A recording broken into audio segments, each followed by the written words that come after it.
Welcome back to the madness. My name is Aaron, and today we're staring into the abyss, and staring back at us are the worst books I read in 2024.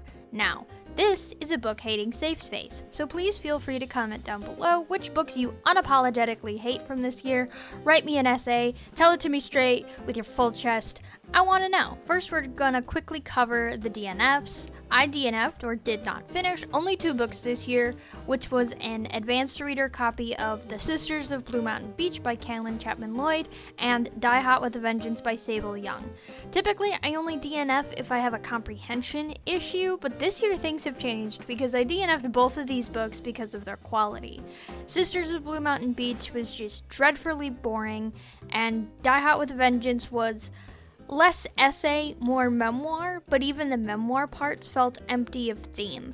There's like a whole chapter that's just a list of what's in Sable Young's purse, and there's nothing really thematic going on with this list, and that's when I knew when to call it quits. Alright, now let's actually get into the books that I finished this year and absolutely hate. A Rough Way to Go is Sam Groznik's debut novel. It currently has 165 ratings and 25 reviews on Goodreads with an average score of 3.4, 12 reviews on Storygraph with a rating of 3.12, and 75 reviews on Amazon with an average of 4.6.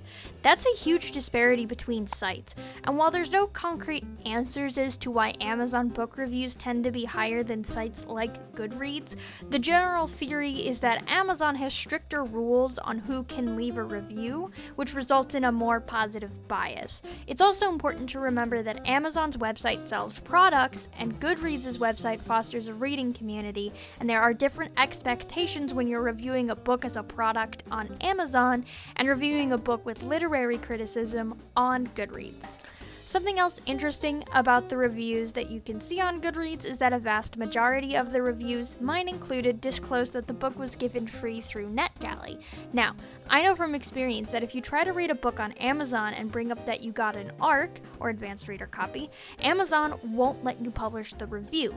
And some people might be willing to edit the review to take the ARC bit out, but I presume most aren't. So that also might be another reason why the reviews on Amazon seem to be a little skewed. This book's plot is fairly simple. Peter Green is the last person to see an investor named Robert Townsend alive before he allegedly died in a surfing accident. But Peter Green has surfer knowledge that suggests Robert Townsend was murdered, and it was staged to look like an accident, all the while Peter Green has to take care of his toddler, Luke. Number 1. The dialogue is atrocious. It doesn't sound natural, it's uncanny, there is a lot of repetition of statements between characters. This is comparable to dialogue of, like, Deadly Premonition 2. And if you don't know what that means it's bad. Like, really bad. Concision is what this book needs, and I would suggest going at it with a chainsaw. 2. The selling point this novel gives us in the premise to hook the readers in is that this is a dad and toddler duo solving a crime together. That's good, and it would have been good if Luke was less of an object in Peter's inventory and more of a character. Luke doesn't really do anything that helps nor really hinders the plot. He's just kind of there. 3. Peter's character has a Cassandra complex, and what I mean by that is that his predictions that Townsend was murdered is not believed by the people in power who can do something about it, the cops. And what's worse is when Peter tries to investigate, everyone becomes immediately aggressive and dead ends the plot. And I'm not hyperbolizing. It is everyone. So in the end, because Peter really did not and cannot investigate in a meaningful way, the only choice Groznik was left with was to have the villain show up and monologue about what he had done and why he had done it. 4. So the bad guy, I believe, is Peter's best friend, and I can't remember the details exactly, but I do know that all of this comes back to Peter's wife's infidelity. That's the plot twist, that Peter is a central player to this murder because his wife was cheating on him.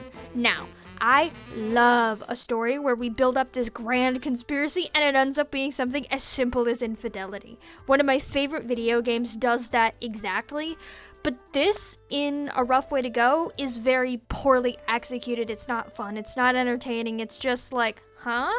5. Peter has this, sense of justice to figure out what happened to Townsend, but after he is monologued at by his best friend, all of the motivation Peter had just fades away, and he decides not to go to the police with his newfound knowledge, nor does he confront his wife about her infidelity. All of that work, all of that belief, all of that drive, gone. Goodbye. Conclusion? This whole book is a dead-end investigation. The villain literally monologues at us for why he did what he did because our main character couldn't learn anything, and no one is held accountable for their crimes, or murder, nor their sins, infidelity. So what, pray tell, is the point of this novel? The 13th Husband is Greer McAllister's 5th book, and their most popular book on Goodreads seems to be The Magician's Lie, published in 2015. The 13th Husband has 990 ratings and 270 reviews on Goodreads with an average score of 3.42, 74 reviews on Storygraph with an average of 3.69, and 209 reviews on Amazon with an average of 3.8. We've got less disparity between platforms here, all within a margin of 0.4, and I would hazard it's because there are simply more reviews on the 13th Husband, which allows a more even distribution of ratings. The 13th Husband is biography fiction. It is a fictional retelling of the real woman Amy Crocker and her exploits across the world. She is notorious for having been married several times and was seen as a progressive woman in her era in terms of views on class, race, and gender. And at the time, I know nothing about her views on homosexuality, which will be relevant for this conversation. So this novel is effectively like a retelling of Amy Crocker's life. 1. The title is misleading. If you've read Seven Husbands of Evelyn Hugo, you might have some expectations of how this book might structure itself, but you'd be wrong. We learn about 4 or so husbands, and at the end, Amy pulls the rug from under us and tells us that she considers a handful of other male characters as husbands because of her emotional affairs with them, and the last husband is Death, which is fucking stupid. 2.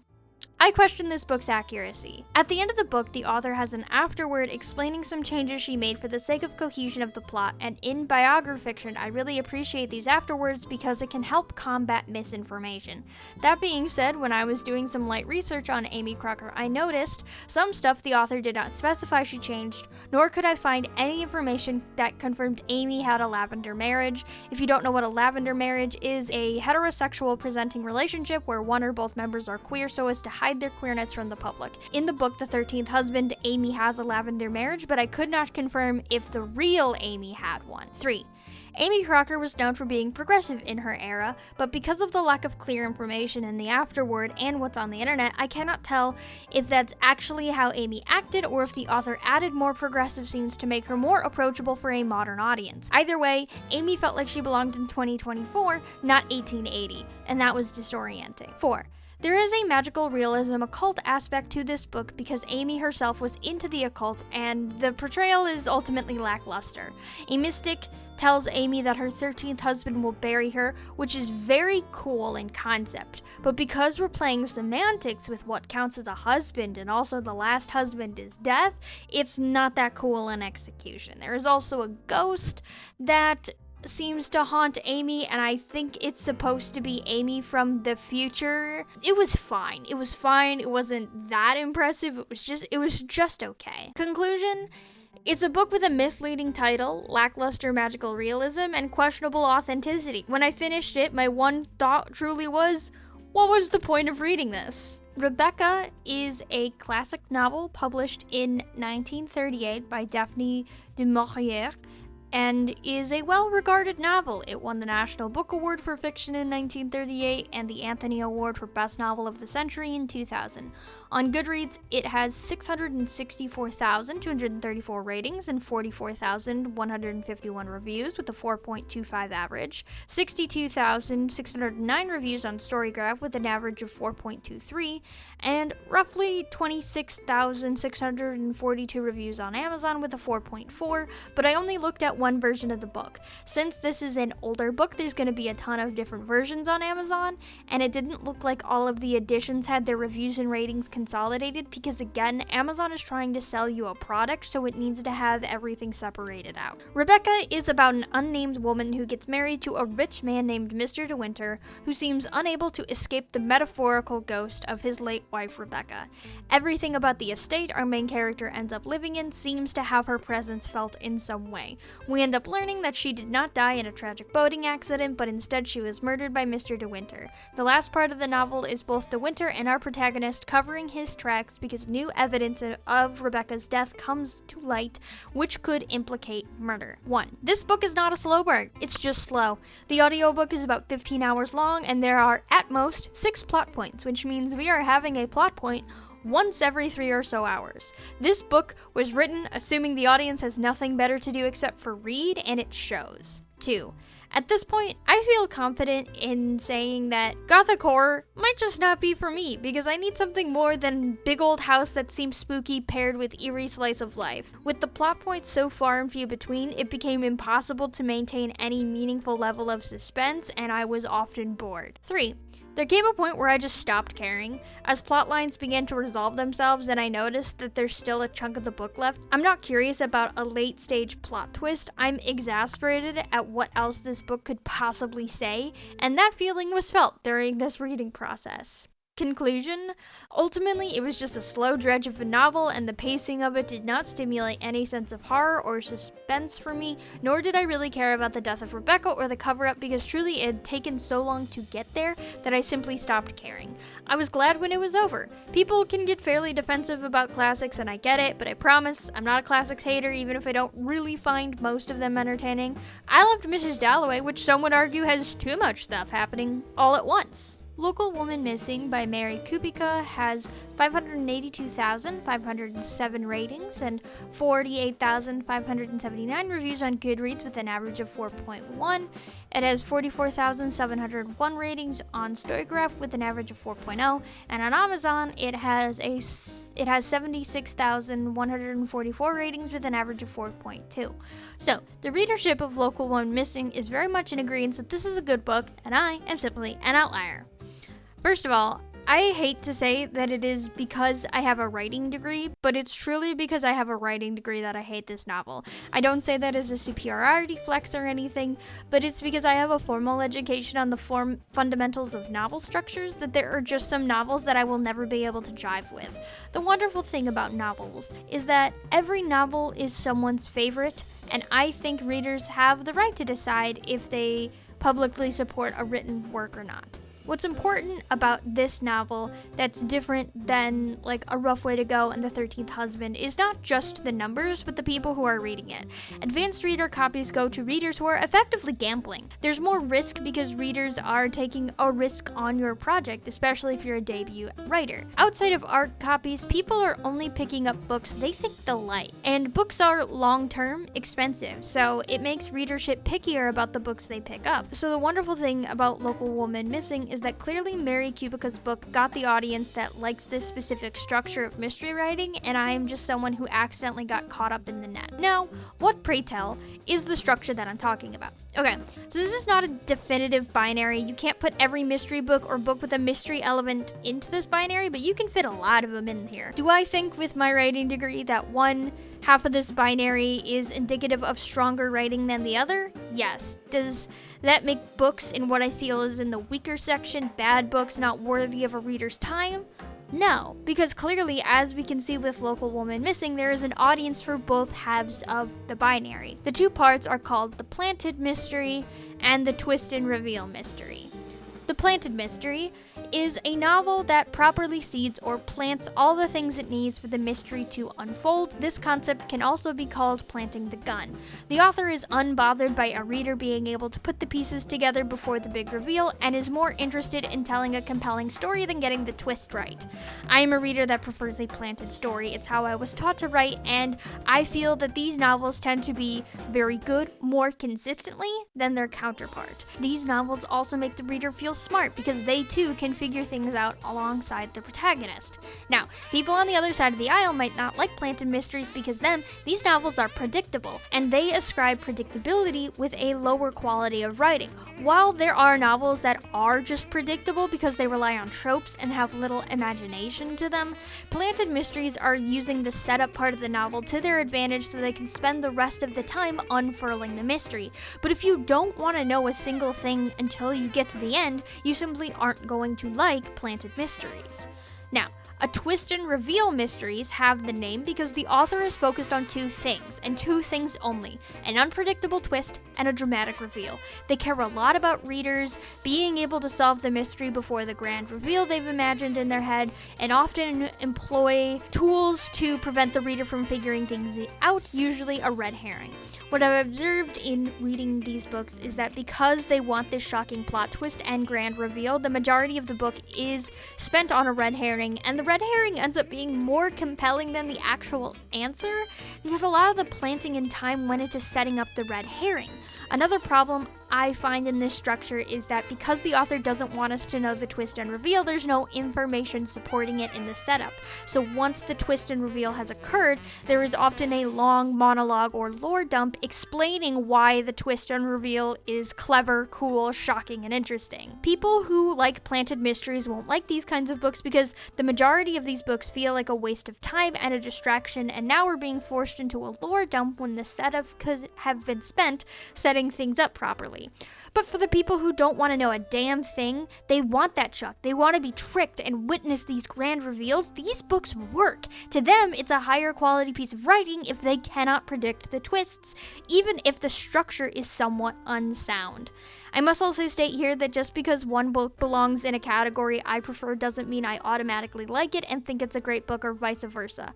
I can say that I did not love The Silent Patient, but I did guess that Alice's story had something to do with infidelity because of how much time we spent on Theo's B-plot, which is about infidelity, and that when we got to the twist, I was both shocked and satisfied of having been able to pick up the clues. I didn't think the execution of this was perfect, but I can say that there was planting and structure present in the novel. In the book Local Woman Missing, Delilah was kidnapped as a small child and was never found, but several years later she reappears. In the same time span of her kidnapping, a jogger was murdered and buried. This book is an exploration of both Delilah's kidnapping and the jogger's murder, and how these two things end up being related to one another. 1.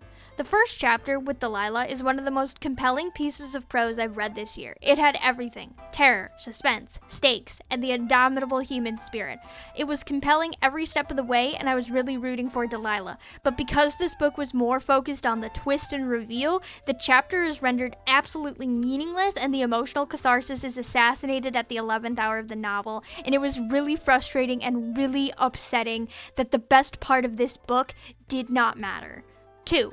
90% of this novel is red herrings. 3. As a queer woman, I think this book's representation is insulting. There's a lot of setup done for a red herring, and the red herring is compelling and interesting, and then, out of nowhere, of course, it's the lesbian who ends up being the bad guy, because we need to shock the audience. It felt like reading something from the Hays Codes era. I'm willing to give the author the benefit of the doubt that this isn't what she meant to do, but I could never recommend this book to a queer audience because the portrayal might be uncomfortable. Should lesbians get to be the bad guy? Yes, but if you put in no real work to set up the villainy, the result you get is lesbian bad guy bad because I said so, and that's not a good look. B covering up vehicular manslaughter because she's scared to go to prison is believable enough, and if that's all that happened, I would say that B is an interesting and complex character. I still think it's bad because she seems like a criminal mastermind with nothing in her backstory that suggests she would know how to do any of these things with such expertise, but I wouldn't feel like this was bad lesbian representation yet. We delve into bad rep when B transforms almost overnight from happy neighbor girl Bea to get away with murder Bea. She's no longer reacting to the situation, she's acting with malice and doubles down on being this criminal mastermind, and has a lack of empathy to not only emotionally abuse her accomplice, but also kidnap her accomplice's daughter when her daughter becomes a witness with no intentions of ever letting her out of her newfound prison. And as I mentioned, there is nothing in Bea's backstory that indicates being this evil mastermind. mastermind. She is just suddenly a monster. And maybe if Bia was a really bad criminal and Delilah was only missing for like a month, I think I wouldn't have been so bothered because it would make sense that Bea would be terrible at covering up and maintaining a crime if she had no previous criminal history. It's the fact that Bea is seemingly an expert when we have no data to support it, so it feels like she has just become an evil lesbian because the plot demanded it for her. Conclusion, this novel felt like it was about nothing because all of the emotion and stakes that the setup actually set up is meaningless for the sake of a twist and reveal. I didn't feel entertained. This book felt like a buzzing bee, nothing more than a distraction when I could have been reading something else. I know I roasted this book fairly harshly. Again, if you like this book, I love that for you. It was just not my jive. I'm still so mad about the Delilah chapter being meaningless. I'm so mad because it was so good. I'm Not Done With You Yet by Jessie Q. Suntanto has 6,490 ratings and 1,068 reviews on Goodreads with an average of 3.6. On Storygraph, we have 1,029 reviews with an average of 3.6, and on Amazon, we have 458 reviews with an average of 4.1. Now, I loved Dial A for Aunties, which is why I feel so sad to have this as my worst read of the year. This is the only book I rated in 1 star in 2024. Everything I've mentioned above is 2 stars except for Rebecca, which I rated 3. Now, the hardest rating to get from me is a 1-star rating. Most of my books are in the 4 or 5-star range because, for the reason I mentioned earlier, I am picking books I think I'll like, and I'm right about 72% of the time. Currently, there are 7 books that sit at 1 star compared to 97 at 5 for me. I reserve 1-star books for books that contain content that is, in my interpretation, so problematic that it disturbs me. While I don't believe in censorship and don't think there are books that should never have been written, these are books that put that ideal to the test. And sometimes these are books that are so disturbing that I feel like I failed my ideal because that's how big the ick is. I'm Not Done With You Yet is about 2 authors, Jane and Thalia. They were in university together but grew apart in adulthood. Jane, who is struggling in her marriage and getting a book deal, and then ultra-successful New York Times bestseller, Thalia. Jane has an unhealthy obsession with Thalia, and so when Thalia is going to be in New York for her book release, Jane decides to show up and reinsert herself into Thalia's life and continue this obsession. 1. This novel is terrified of you figuring out the twists, and is, as a result, filled with red herrings. It was not enjoyable. 2.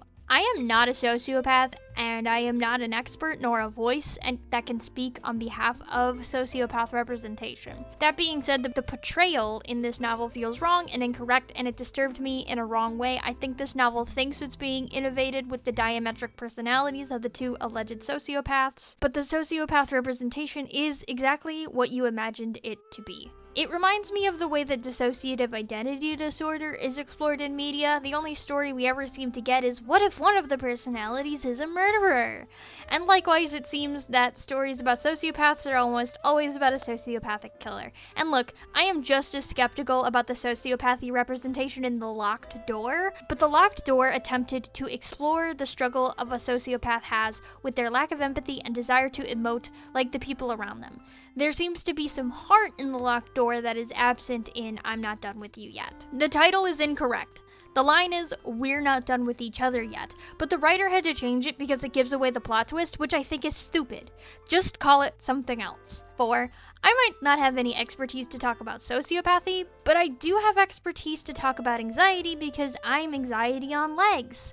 In this book, it's bad. It's inaccurate, it's insulting, I was uncomfortable. 5. There are several murders in this novel, and the best way I can describe it is casual. Just some casual murder swept under the rug.